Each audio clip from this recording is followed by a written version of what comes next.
Welcome to our second video on combinations.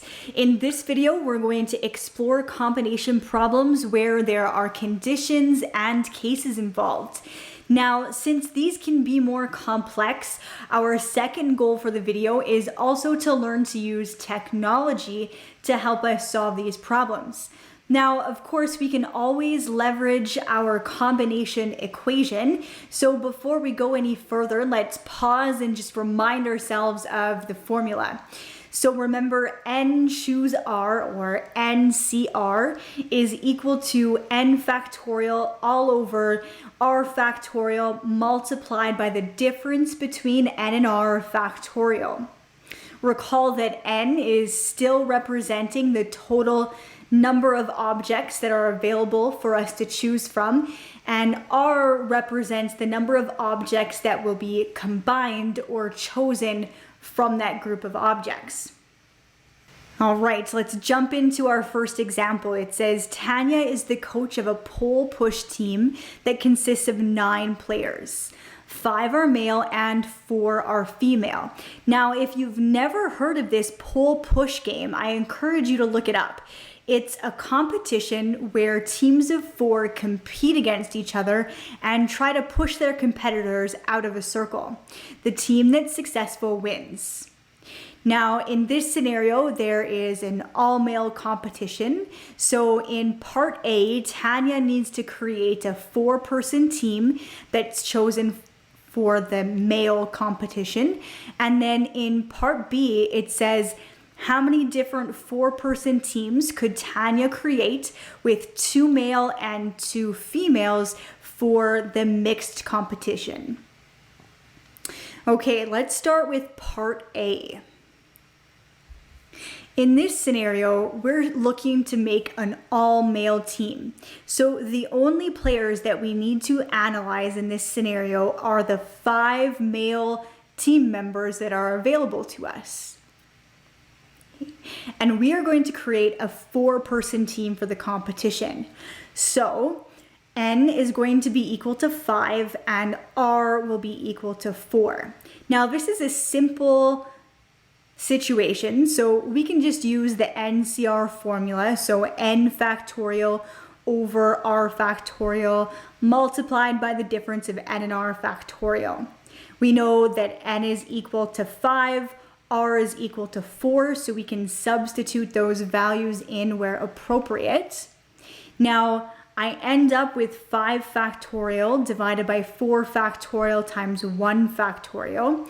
And if I simplify this or expand a couple of the factors, I can see that 4 factorial will cancel out, and I'm simply left with 5 over 1, which results in 5 possible combinations or 5 possible 4-person teams for the all-male competition.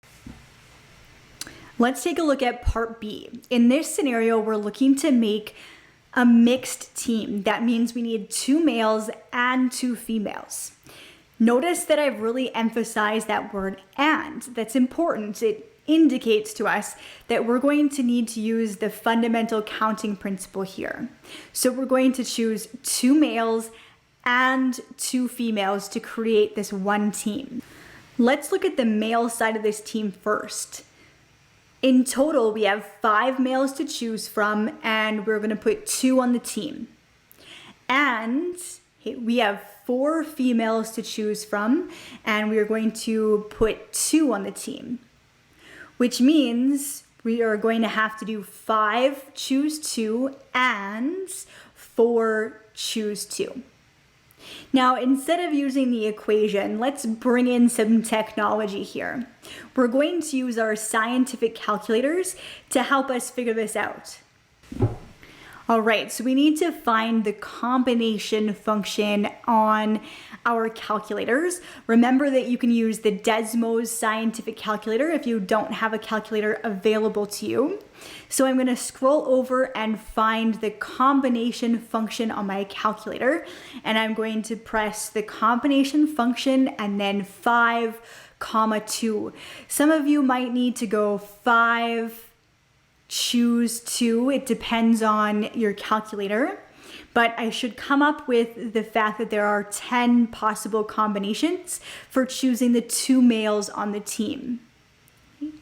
And then if I do the same thing for the female side, I'm gonna go 4, choose 2, or I'm gonna select the combination function and then go 4, 2, whichever works for your calculator, and we will come up with 6 possible combinations.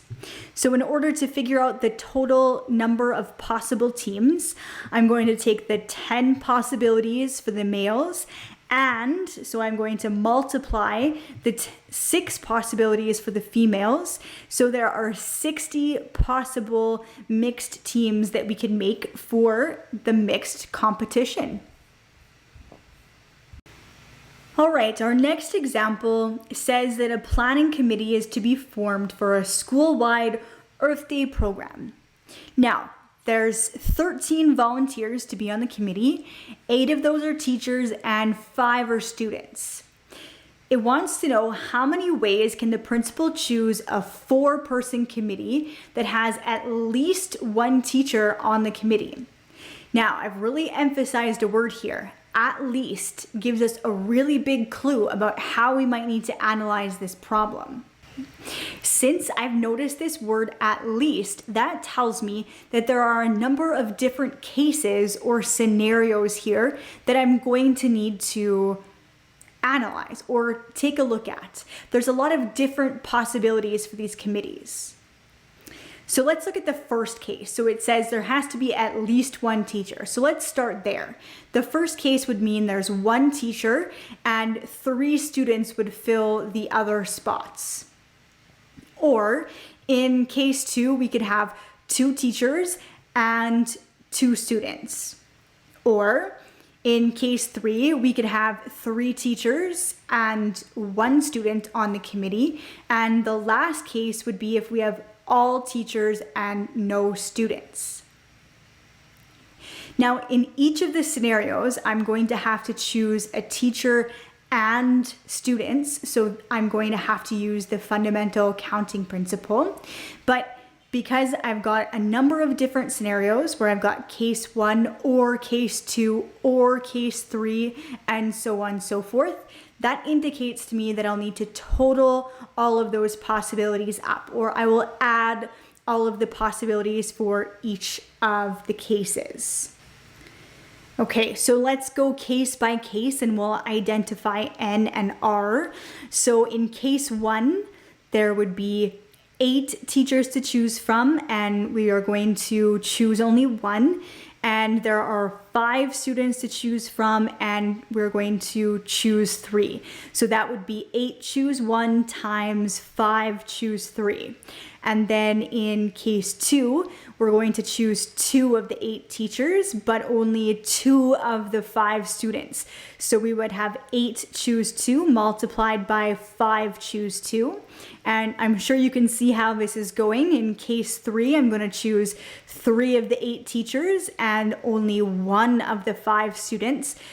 And in the last scenario, all of the committee members are teachers. So I've got 8 choose 4. And just for fun or just for clarity, I threw in that there are 0 students. Now, there's only one way that I can choose 0 people, so that's going to be equal to 1. You don't even necessarily need to include that.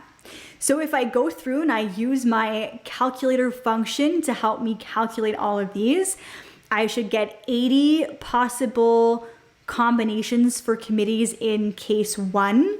There's 280 possibilities for case 2, the same for case 3, and 70 possibilities in case 4, where it's all teachers. So to figure out the total number of possibilities, I would just add them all up, and I would get 710 possible committees. With that example, that brings us to the end of our video. So let's summarize what we've learned. So we've explored a variety of combination problems where we had to look at conditions and cases. And when we looked for keywords such as at least, at most, at minimum, etc., we needed to make sure that we analyzed all of the different possible cases. And as these problems got more complex, we found that it was useful to leverage technology instead of always using the equation.